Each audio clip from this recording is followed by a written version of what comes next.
By now, you have probably heard 100 times that Poor Things is one of the best films of 2023. Okay. And I might agree. Now, I do have a particular issue with the second act of this film, but for the most part, everything else, it really is a masterpiece. I think Yorgos Lanthimos will be a shoo-in for Best Director. And I think he is formidable competition for Chris Nolan, who directed Oppenheimer. I really do believe he is stiff competition for him. I think the writing is good, all things considered. I mean, I do have an issue with the second act, but I think the writing is good. This is likely going to get a Best Adaptation Oscar nomination.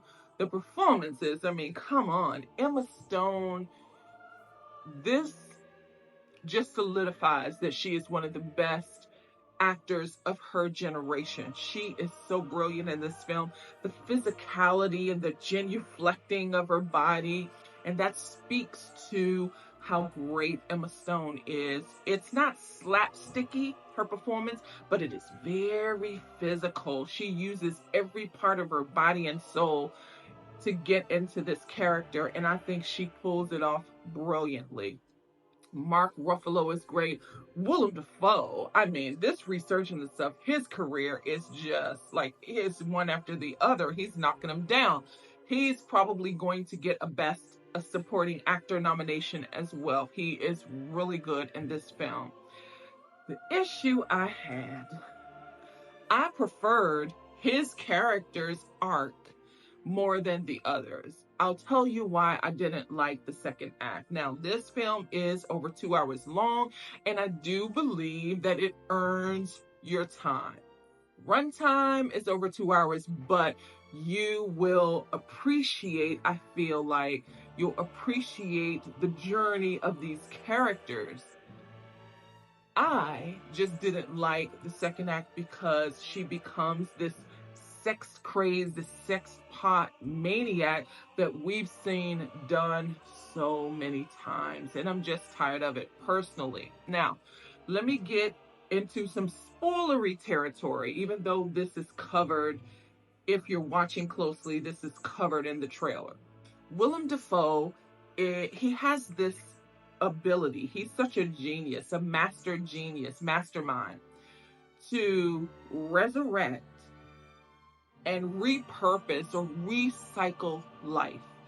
So, Emma Stone's character, Bella Baxter, she doesn't want to be alive anymore. She is pregnant with child, showing she unalives herself.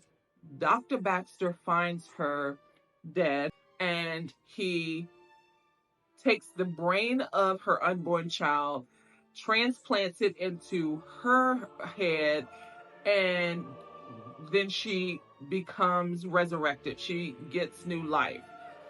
In this new life, in this new journey, she has an immature, juvenile mind and sensibility, but a womanistic figure. And so we follow her through this journey of self-discovery.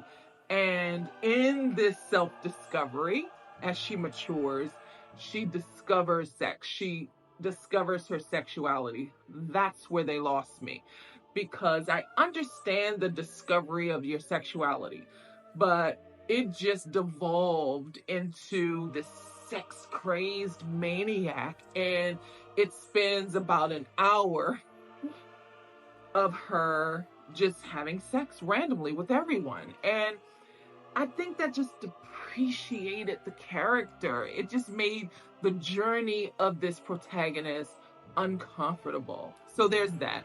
I would have appreciated Willem Dafoe's character because he does play God, and he is renewing life. He's repurposing these lives of not just humans. He takes these cadavers, he takes carcass and gives them new life.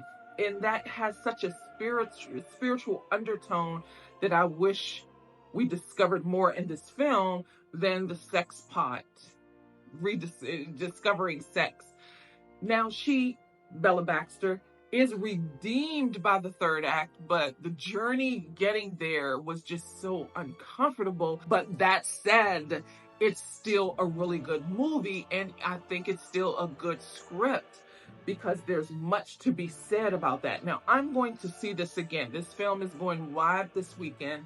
I'm going to see it in the theater on a bigger screen to see if maybe I missed something because I just didn't get that part. I know that this is a good film. I know that.